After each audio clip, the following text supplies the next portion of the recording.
왜 협업을 중요하게 생각할까? 여러분들한테 한번 질문을 해볼게요. 나는 다른 사람의 성공에 얼마나 기여를 하고 있는지. 네, 유성영입니다.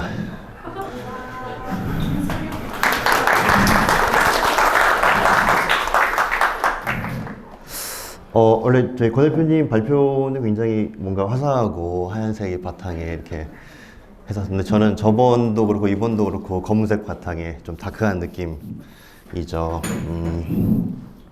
제 성격이 그런 건 아니고요. 네. 제가 저번에 그 대부의 그 이미지를 사용을 했었었는데, 그리고 나서 제가 대부를 다시 봤어요. 제가 큰 실수를 한 것 같더라고요. 네. 지금 다시 보니까 굉장히 잔인하고. 네. 네. 예전엔 롤모델이었는데 지금은 절대 저렇게 되면 안 되겠다라는 생각을 다시 하게 됐고, 20살 초반에 봤던 거랑 20살 후반에 봤던 거랑 지금 봤을 때 느낌이 많이 다르더라고요. 네. 혹시 그때 이후로 대부를 보신 분 있나요? 알겠습니다. 네. 배경도 이렇게 다른데, 저랑 권 대표님 혹시 MBTI가 뭔지 아시는 분 있나요? 저의 MBTI? 네, 맞습니다.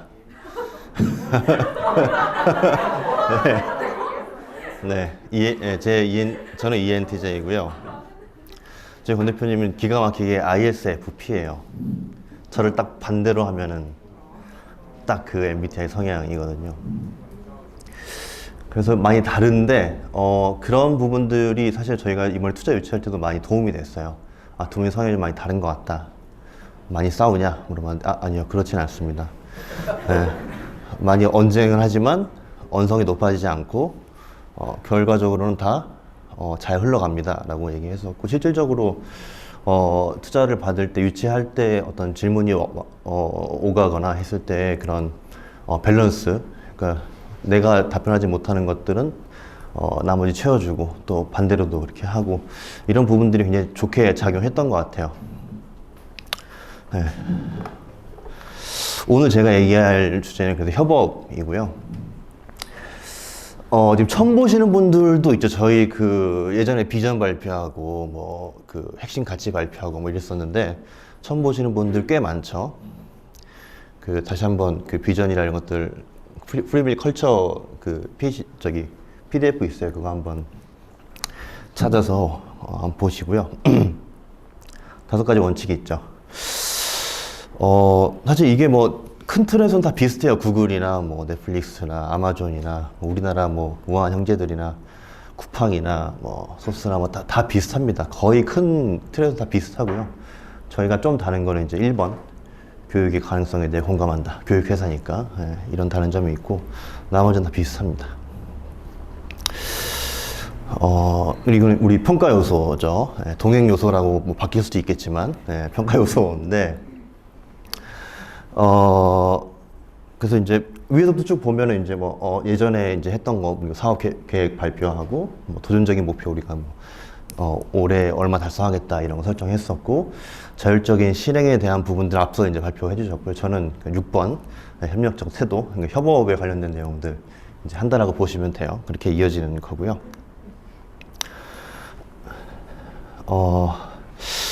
요새 이제 많은 스타트업들이나 이미 많이 성장한 유니콘 기업들이 협업을 굉장히 중요하게 생각하는데, 왜 협업을 중요하게 생각할까? 왜 그런 게 트렌드가 됐고 평가에도 반영이 되고, 네. 왜 나만 잘하면 되는데 왜 협업, 이런 생각이 들 수도 있죠. 네. 왜 그렇게 트렌드가 됐을까라고 생각을 해보고, 왜 중시하느냐 생각해 보면, 결과적으로 이런 문화나 협업에 대한 태도, 그리고 생각들이 우리의 가치들, 우리가 이제 서비스를 만들고 있는데 그런 가치와 성과물과 결과를 만들어내기 때문이죠. 예, 더 좋게 만들기 때문이죠. 그래서 좋은 문화가 결국 좋은 비즈니스를 만들어낼 것이라는 믿음이 있기 때문에, 그래서 저희가 항상 강조를 하는 거고요. 저는 이제 수치적인 걸 좋아하니까 수치적으로 이런 것들을 좀 보여줄 수 있는 사례가 있지 않을까라고 해서 수치적인 걸 좀 찾아봤어요. 주식을 해보신 분들은 알 수 있는데, 이게 나스닥에 마이크로소프트 세균쌤 안 계신, 저기 계시는군요. 들어가셨나요? 혹시 이때 들어가셨나요? 이때 들어가신 분 계신가요, 혹시? 알겠습니다. 네, 그 마이크로소프트 그래프인데 되게 신기하죠. 2014년까지는 그냥 저랬어요. 네, 거의 뭐 계속 비슷한 수준을 유지를 하다가 무슨 어떤 특이점이 좀 왔는데 이 당시까지만 해도 마이크로소프트가 이제 여기 이제 그 당시에 이제 많은 회사들 뭐 구글이나 아마존이나 페이스북 뭐 이런 회사들 마이크로소프트가 많이 욕을 먹었었어요. 왜 욕을 먹었냐? 조직도를 보면 조직도 플러스 어떤 그 커뮤니케이션에 관련된 그림인 거죠. 뭐 아마존은 굉장히 이제 위계적이고 구글은 위계적이면서도 소통이 굉장히 활발하고 페이스북은 조직 간에 똘똘 뭉쳐 있는데 그래도 유기적으로 다 연결이 돼 있죠. 굉장히 수평적이고 애플은 잡스형이 다 그냥 알아서 하는 그런 느낌이고 예, 그 오라클은 위계적인데 약간 분리가 돼 있는 그런 느낌인데 마이크로소프트는 서로 이제 총질을 하고 있죠. 예. 그래서 이제 다른 회사나 다른 그 사람들이 마이크로소프트를 이런 식으로 평했었습니다. 그 마이크로소프트의 직원들은 구글과 경쟁하는 것이 아니라 동료들과 경쟁한다. 마이크로소프트는 똑똑한 엔지니어들이 넘쳐나는 어설픈 기업이다. 이런 평들을 많이 받았고 이게 2014년까지 계속 이런 일이 있었습니다. 그럼 이때의 변화, 2014년 이후의 변화를 보면 이분이 이제 3대 회장이 됐어요. 2013년에. 그 사티아 나델라라는 분인데 네, 제가 굉장히 존경하는 분이고 존경하면 좀 닮게 되는데 저도 좀 머리가 빠져가지고 좀 걱정이긴 합니다. 그래서 이분이 이제 취임을 하게 됐고요. 이분이 오셔가지고 처음 했던 일들 뭐 여러 가지가 있지만 가장 그 중요한 성과 중 하나를 꼽히는 거는 이거예요. 원래는 그 마이크로소프트에서 평가를 할 때 당신이 이룬 개인의 성과가 뭐냐 이 부분에 대해서 많이 집중해서 평가를 했었거든요. 근데 이러면 안 된다. 그래서 두 가지를 더 추가했죠. 다른 사람의 성공에 어떻게 기여했나 그리고 다른 사람의 노력을 바탕으로 만든 성과는 무엇인가 이 두 가지를 추가를 했어요. 이게 마이크로소프트가 직원들에게 주는 그 임팩트에 대한 정의거든요. 이 두 가지를 추가했고 그래서 이때부터 굉장히 능동적이고 비경쟁적인 협업이 일어나기 시작했습니다. 그래서 아까 이제 재환쌤 얘기 저도 뭐 동의하는 부분들도 있지만 이게 상대평가냐 절대평가냐 뭐 이것도 중요하지만 궁극적으로 그 평가 요소가 뭐냐가 이게 경쟁적이고 누군가 낙오하는 뭐 문화가 될 것이냐 아니면 협력하는 문화가 될 것이냐 이거를 좌지우지하는 중요한 요인이 될 수 있다고 생각하거든요. 그러니까 평가의 그 상대적이냐 절대적이냐를 떠나서 그래서 이때부터 굉장히 협업이 잘 일어나고 능동적으로 사람들이 활동을 하기 시작했다라는 썰이 있습니다. 여러분들한테 한번 질문을 해볼게요. 나는 다른 사람의 성공에 얼마나 기여를 하고 있는지 제가 면접 때 가끔씩 좀 뽑고 싶은 분한테 이런 거 물어보거든요. 좀 괜찮으신 분들한테 이게 어떠신가요? 근데 사실 되게 어려운 질문이죠. 지금 현재 우리나라 문화도 그렇고 이 질문에 답을 제대로 할 수 있는 사람들이 이렇게 많지 않은 것 같습니다. 협업을 해보신 분 한번 손을 들어볼까요? 나는 협업을 한 번이라도 해봤다. 네, 그럼 다시 질문 바꿔서 협업을 한 번도 해본 적이 없다. 네, 그렇죠. 아까 안 들으셨던 분들 들어야 되는데, 네. 협업을 다 해봤다는 얘기죠, 그죠? 그래서 우리가 실제로는 내가 어떤 한 일에 굉장히 혼자서 솔로 플레이를 하고 있는 것처럼 느껴질지 몰라도 모든 그 회사 생활에서의 어떤 관계나 업무는 협력이나 파트너십을 기초로 하고 있습니다. 어떤 일을 하든지 간에 그게 뭐 이렇게 정도의 차이가 있을 뿐이지 다 그런 협력 관계라고 보면 되고요. 또 질문 드리면 협업에 자신 있는 분 한번 손을 들어볼까요? 나는 진짜 협업 짱이다. 내가 다 들어가면 협업이 완전 많지 않죠. 어렵죠. OECD 국가 중에 우리나라가 거의 최하위거든요. 그 협력에 관한. 그래서 요새 애들이 그 뭐 모둠 수업 같은 거 하면은 다 이렇게 싫어한대요. 그리고 우리도 사실 그런 문화에서 커왔고, 근데 또 지식 수준이나 그 뭐 시민의식 같은 것도 우리나라가 굉장히 상위에 위치해 있죠. 그래서 지식적으로는 다 아는데 어떻게 될지는 다 아는데 실질적으로 행동하기가 좀 어려운 부분들이 있어요. 그게 이제 문화적인 것도 있고, 그리고 우리 교육을 그렇게 받았기 때문에도 있는데, 이 질문을 던졌을 때 진짜 맞아요, 저는 자신 있어요 라고 할 수 있는 분들 많지 않은 것 같습니다. 좀 더 구체적으로 보면 이런 질문들을 할 수 있을 것 같아요. 나는 협업하기에 좋은 사람인가, 좋지 않은 사람인가? 나는 협업을 좀 잘한다고 생각하는데 다른 사람도 그거를 인정하고 있을까? 협업이라는 거는 같이 일하는 거니까 상대방이 인정을 해줘야 되는 거잖아요, 어떻게 보면. 그리고 협업을 할 때 나의 어떤 점을 다른 사람들이 좋아할까? 이 질문에 대해 그래도 조금 명쾌한 답을 스스로 가질 수 있으면 굉장히 협업에 자신 있는 사람이다라고 얘기할 수 있을 것 같습니다. 그럼 어떻게 협업을 잘할 수 있을까? 저도 많이 고민을 했고, 여러분들한테 어떤 얘기를 해줄까라고 많이 고민을 했었습니다. 먼저 우리가 항상 얘기하는 그런 것들이죠. 배려, 존중, 호의, 긍정, 친절, 성실, 신뢰 뭐 이런 것들이 있는데, 이게 우리 뭐 핵심 키워드들, 우리가 지켜야 하는 뭐 어떤 원칙들에 다 들어가 있는 내용들이죠. 머리는 다 알고 있죠. 이 단어들에 대해서 다 외울 수도 있죠. 근데 이게 어떻게 협업에 연결되는지는 좀 어려운 문제인 것 같아요. 어려운 부분인 것 같아요. 그래서 먼저 두 가지를 그냥 해보시기를 권해드리는데, 그냥 물어보세요. 1번 물어본다. 피드백을 요구하세요. 내가 뭘 잘못하고 있나? 내가 이번에 회의가 끝났는데 회의 때 내 모습이 어땠나요? 괜찮았나요? 아니면 제가 이런 의견을 제시했는데 근거가 충분했나요? 논리적으로 좀 납득이 되던가요? 회의 분위기는 어땠나요? 제가 어떤 얘기를 했을 때 회의 분위기가 쌓이지 않았나요? 저는 그런 경험이 많은데, 그런 것들을 계속 물어보세요. 그리고 그 피드백을 잘 들으세요. 뭐 이상한 얘기 해주는데 다 들으라는 그런 얘기가 아니라, 일단 잘 듣는 게 저는 중요하다고 생각하거든요. 왜냐면 첫 번째로는, 들어도 그렇게 크게 기분이 나쁘지 않아요. 그러니까 내가 막 변하는데, 막 자아를 잃는 것 같은데, 그게 싫지 않은 느낌? 그게 협업에서 꽤 괜찮아요. 긍정적인 영향을 미쳐요. 근데 바꾸는 거 이렇게 어려운 거 아니잖아요. 마치 이렇게 손을 이렇게 오른손이 위에 있다가 왼손이 위에 있는 것 같은 그런 느낌으로 굉장히 편안하게 그렇게 바꿀 수 있다라고 저는 생각합니다.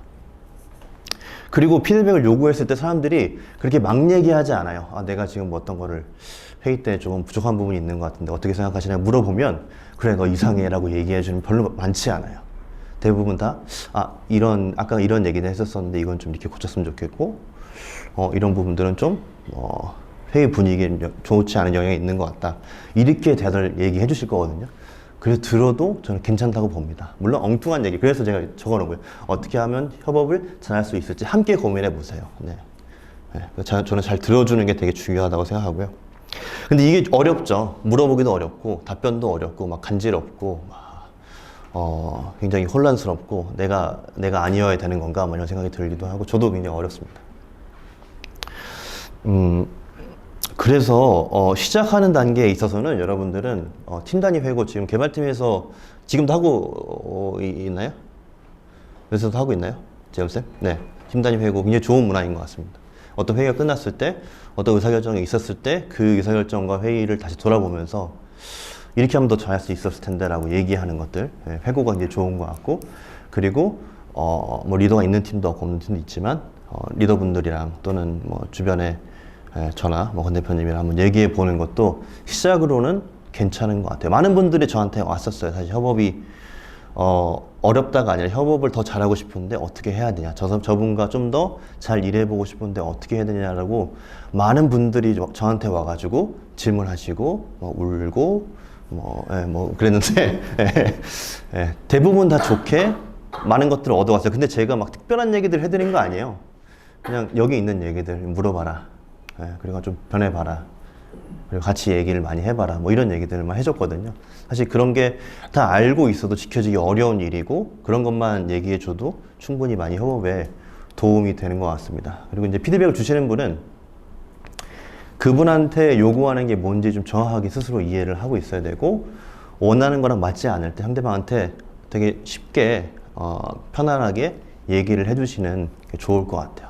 그냥 뭐 잘하죠. 뭐 흠잡을 데 없어요. 뭐 괜찮아요. 뭐 이런 얘기보다도 그냥 가볍게 이런 건 좀 고쳤으면 좋겠는데, 또는 이렇게 해보면 좀 좋지 않을까요? 라고 하는 것들, 이런 게 좀 필요한 것 같습니다. 그리고 이런 피드백 과정과 협업 과정에서 뭐 회의를 하거나 아니면 같이 일을 하거나 사실 아까 뭐 레거시 얘기도 나왔는데 간접적으로 보면은 권 대표님이랑 용현 쌤은 지금 협업을 하고 있는 거죠. 간접적으로 시간차가 좀 있고 같이 일을 하지 않더라도 협업을 하고 있는 겁니다. 이건 그런 과정에서 관계적인 갈등을 만들어내지 않는 게 굉장히 중요해요. 관계적인 갈등이 뭐냐? 이제 협업에서 일어날 수 있는 갈등을 두 가지로 나눠볼 수가 있어요. 첫 번째는 과업 갈등이 있고, 이건 업무에 대한 견해의 차이죠. 그래서 뭐 아까 얘기했던 것처럼 뭐 레거시가 문제가 있다. 뭐 아니면은 뭐 이거는 뭐 DB를 개발할 때 이런 식으로 개발을 해야 된다. 뭐 A라는 안이 있을 수 있고 B라는 안이 있을 수 있죠. 이런 업무에 대한 견해가 차이가 있고, 관계 갈등은 말 그대로 사람과의 관계에서 비롯된 정서적인 갈등이거든요. 이 두 가지가 있습니다. 근데 과업 갈등은 굉장히 좋은 거예요. 장려해야 되는 거예요.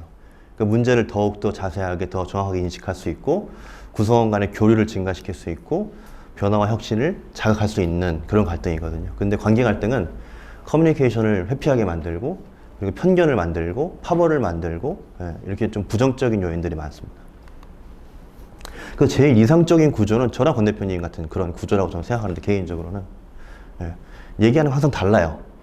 의견이 항상 달라요. 근데 관계적으로는 괜찮아요. 결국에는 답을 찾아가거든요. 항상 옳은 답은 아닐 수 있으나, 그래서 더욱더 상대방한테 자극이 되고, 내가 얘기했던 게 좀 부족한가 그럼 더 책도 찾아보고 뭐 근거도 만들어가고, 그러면서 계속 제가 마음에 안 드는 결정들 하면 저는 가끔씩 이렇게 막 그 책 같은 거 스캔해서 막 보내주거든요. 읽어보라고. 뭐 그런 식으로. 근데 둘이 상처받지 않아요. 아, 그렇구나, 또 왔구나, 뭐 읽어보고, 저도 그래 또 읽어봤는데 반응이 없구나, 뭐 이러기는 끝이에요. 괜찮아요. 저는 이게 이상적인 갈등 구조라고 하면 좀 그런데 이상적인 협업 구조라고 저는 생각합니다. 역기능적인 구조도 있죠. 그러니까 과업 갈등은 낮아요. 그러니까 답은 정해져 있어. 이 회의의 답은 정해져 있어. 근데 관계 갈등이 높아요. 그래서 회의 시간에 아무도 얘기를 안 해요. 조용히 있다가 뒤에 가서 그래, 뭐 그렇지 뭐 이렇게 정해졌지 뭐 하고 뭐 뒤에 가서 얘기한다거나 뭐 이런 게 이제 역기능적인 갈등 구조입니다. 그러면 어떻게 관계적인 갈등을 만들지 않으면서 좋은 협업 결과를 만들어낼 수 있을까? 이것도 두 가지 정리해 봤는데요. 저는 3이라는 숫자를 좋아하는데 이번에 아이디어가 이렇게 많지 않아요. 두 가지씩만 했습니다. 먼저 가장 기본적인 거는 원인이랑 배경을 먼저 이해하자.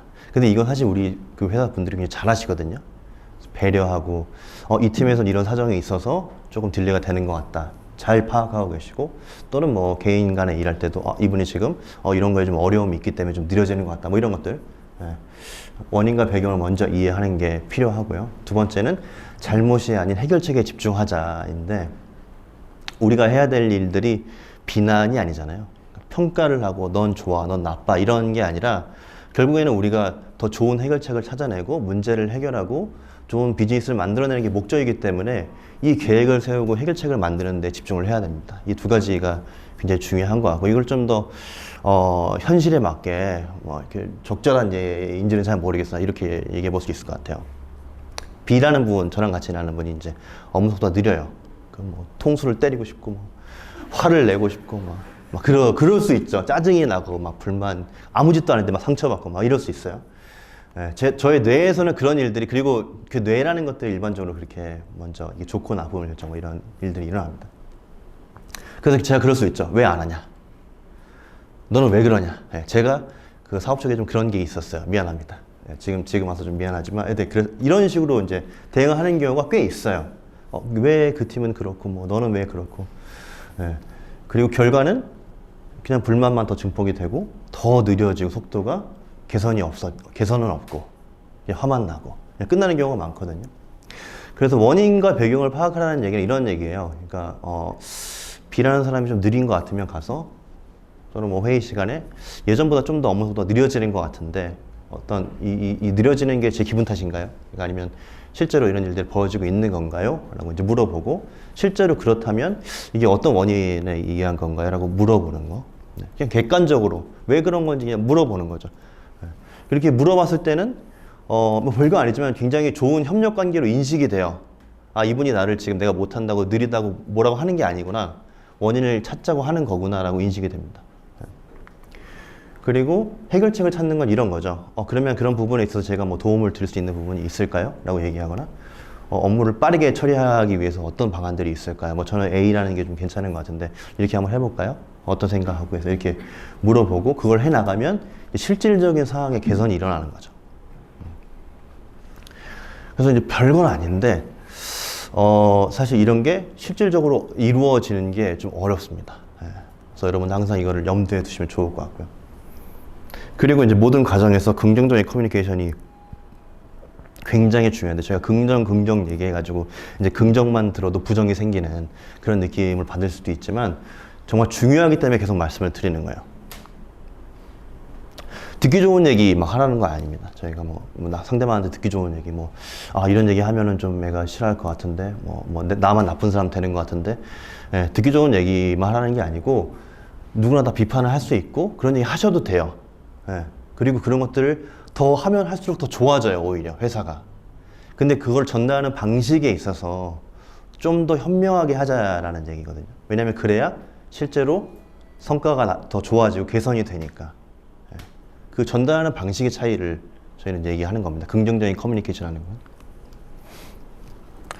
그래서 비교를 굳이 하자면 관계 형성이나 또 이렇게 우리가 어떤 얘기 하다 보면은 이제 주눅 들어가지고 이렇게 막 그 안 좋은 피드백 받으면 주눅 들어가지고 얘기도 안 하고 있고 이런 적극성에 대한 문제들도 좀 개선이 되고 그리고 수용도도 사람들은 나쁜 얘기 들으면 나쁘게 반응할 수밖에 없다라고 저는 생각하거든요. 수용도 그리고 실질적인 문제 해결 이 네 가지 측면에서 모든 부분에서 다 긍정적인 커뮤니케이션 훨씬 더 효과가 크기 때문에 이런 긍정의 힘을 믿고 한번 해보시길 바랍니다. 결과적으로는 이제 개인이 탁월한 성과를 만들어내는 것뿐만 아니라 그리고 자율적으로 실행하고 Y 인간이 되는 것뿐만 아니라 동료들한테도 긍정적인 영향을 주고 함께 좀 같이 일하고 싶은 그런 사람들이 되기를 소망합니다. 준비한 건 여기까지인데요. 아까 이런 얘기 했었잖아요. 인성이 중요한 거냐, 성과가 중요한 거냐. 저도 권 대표님 똑같은 얘기를 또 드리고 싶은데, 정말 중요해요. 왜냐면, 내가 잘하면 한 1.5, 내가 3위 할 수 있는 게 1이면 1.5 정도는 할 수 있어요. 누구나. 열심히 하면. 근데, 부정적인 어떤 인성이나 부정적인 뭔가 관계를 만들어내면 일할 수 있는 사람들도 다 0점으로 만들어버리거든요. 주변에 있는 사람들을. 그걸 비교를 해보면 저희는 이제 조직 차원에서 팀 차원에서 이 성과를 인식을 하는데 전체적으로 팀의 성과가 낮아질 수가 있어요. 그 사람이 얼마나 잘하건 못하건 간에 주변의 영향이 그렇게 중요한 거거든요. 그래서 저도 굳이 택하자면 그럴 것 같다라는 생각이고요. 네. 그래서 저번 거 같은 그런 웃음 포인트 같은 것들은 제가 준비를 많이 못했지만 어제 투자자가 좀 괴롭혀가지고 그래서 이 정도에서 마무리를 하도록 하겠습니다. 감사합니다. 네, 질문 혹시 있으신가요? 왜 제 발표 질문이 아무도 없죠? 네. 감사합니다.